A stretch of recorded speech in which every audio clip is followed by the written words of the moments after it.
So thank you very much for coming here today. It's really a pleasure to see you all here and hopefully to get you excited as well about our work. And so today I'm going to talk to you about beyond the genome.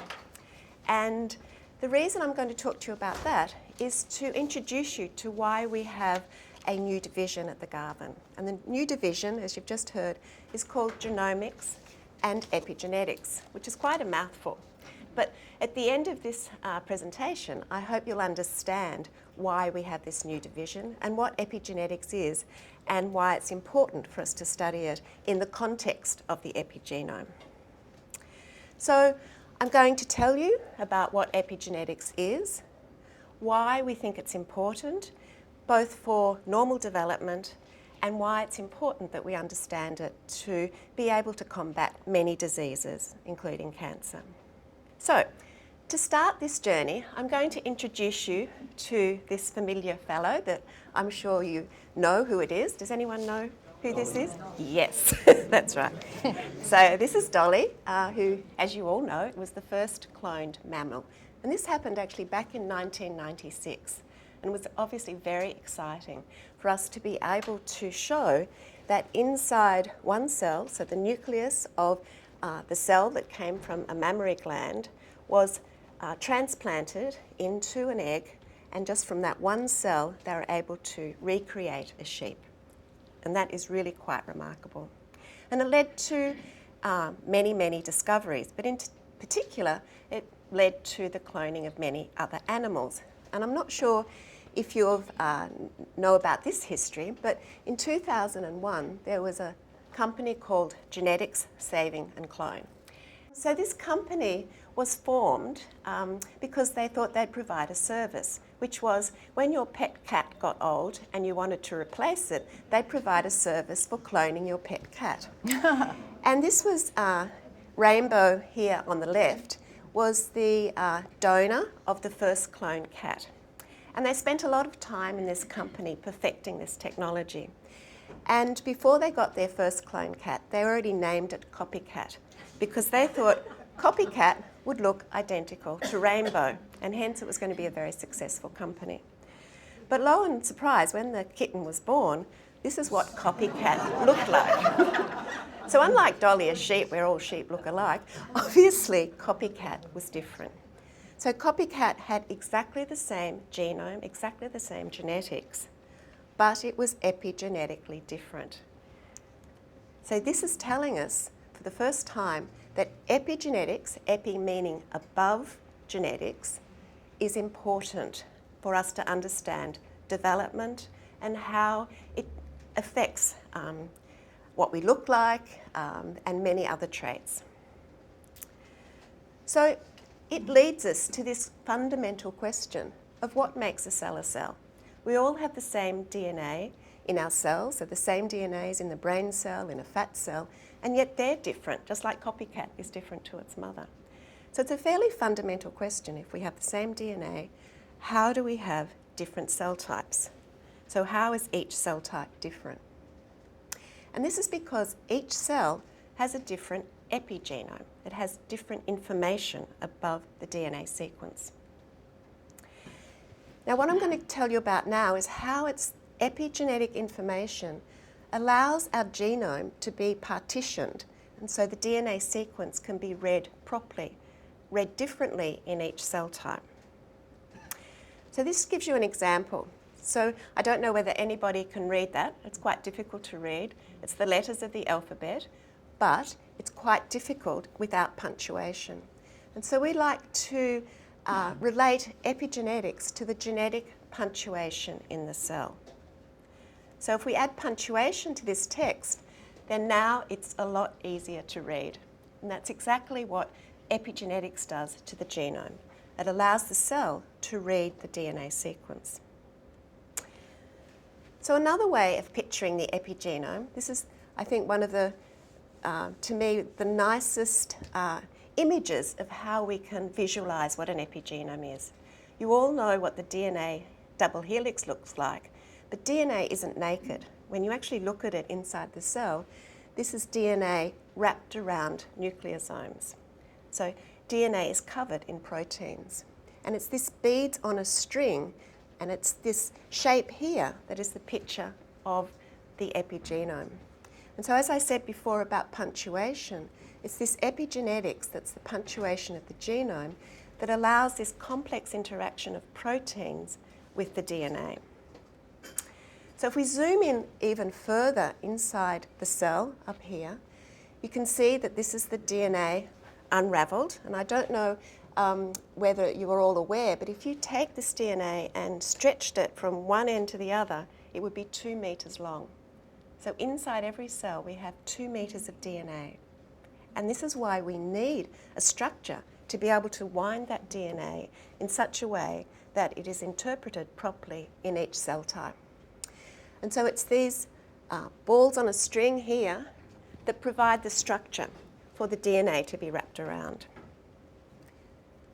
Now, there's different mechanisms that promotes organised structure, and this is what the epigenome is about. So in these nucleosomes, this is a picture of them here, this is a crystal structure. We have 4 different what's called histones in these beads that the DNA is wrapped around, and each one of these histones can be chemically modified. And it's the chemical modification, which I'm showing here, actually determines whether the DNA is in a loose structure, so it can be read properly, or whether it is in a closed structure, so that it's tight and those genes won't be expressed inside the cell.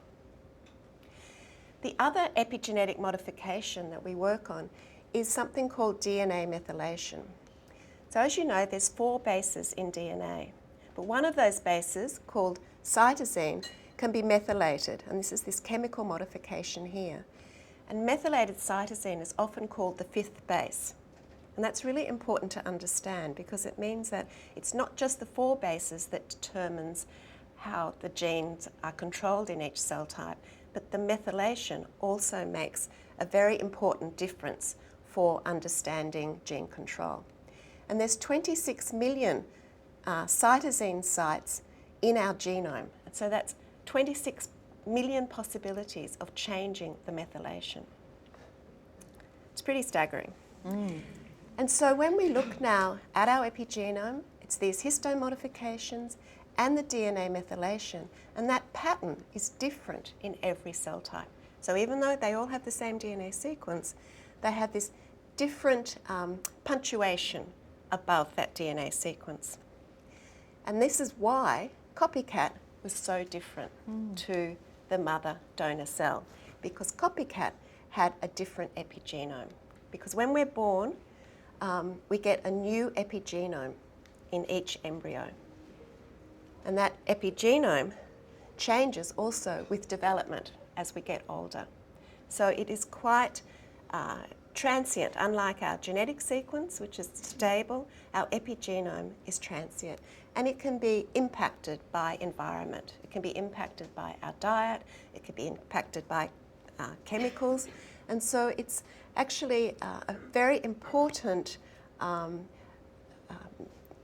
mechanism for controlling healthy life. But most importantly, what we're trying to understand is how our epigenome changes in diseases, and in particular, how it changes in cancer. So I think you've heard through many other presentations that cancer is a disease of the genome, but what we're showing is that cancer is also a disease of the epigenome. So in addition to the myriad of different mutations in a cancer cell and the myriad of deletions and amplifications that can occur to our genome, we also now know that there is many, many changes to our epigenome. There's changes to those 26 million CpG sites, and there's changes to the histone modifications. And that can occur at single critical loci, like tumour suppressor genes or oncogenes, but it can also occur across whole regions of the genome. And why do we think this is important to study?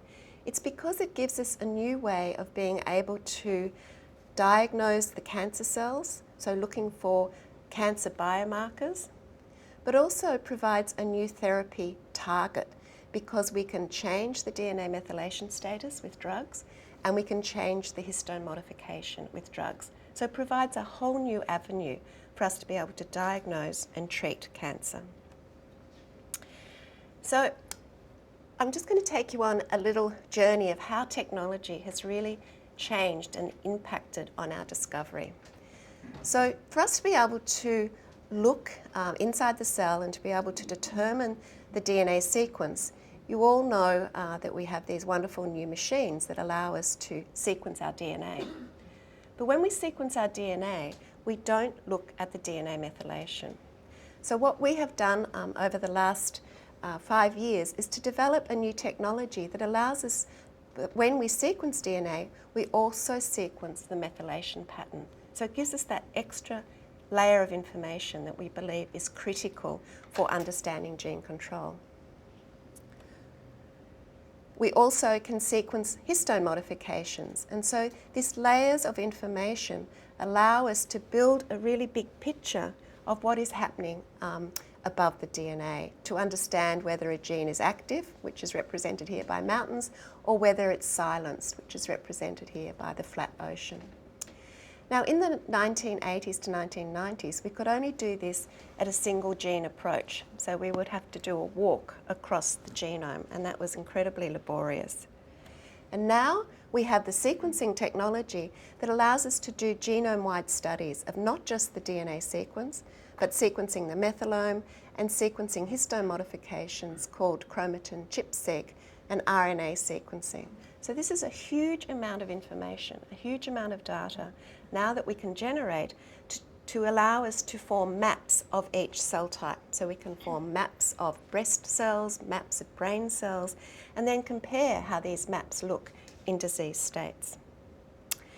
So we work on many cancers, but in particular in breast cancer.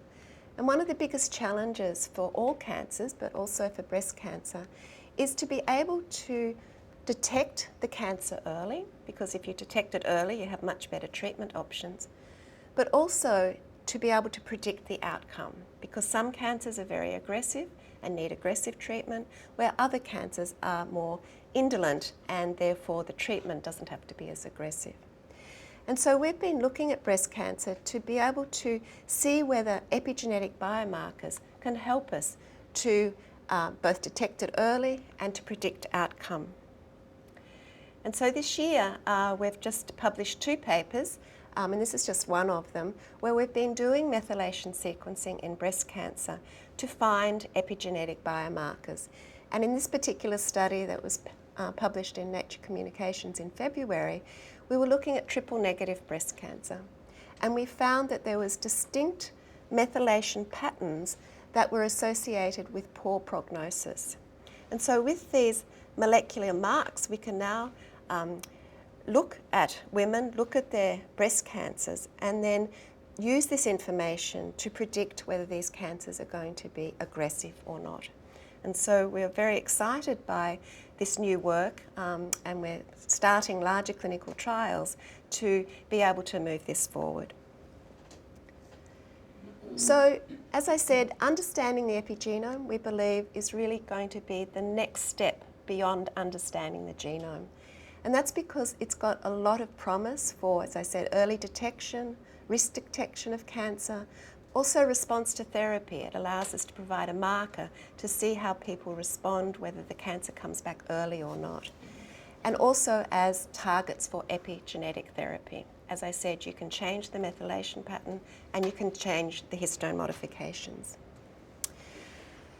The other part of our division and what we do is to understand the interaction of the genome and the epigenome. And I think this is really fundamental for us to be able to ask basic questions of what happens in normal biology so that we can understand what the causes are for these epigenetic changes, and also to see whether these changes occur in other disease types, because we think that that's not just cancer that these changes occur. So I'll just leave you with this, that the epigenome, we believe, is yet another part of the puzzle. It's a 3 billion piece puzzle, and there's a different solution for every cell type. So it addresses that fundamental question that I started with of what makes a cell a cell. So last and not least, this is my great lab.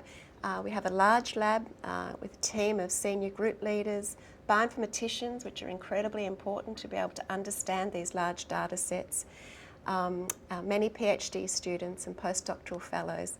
And we're very lucky, we're supported by a number of granting bodies, which really is the only way that we can embark on this sort of really novel work. So thank you very much for listening.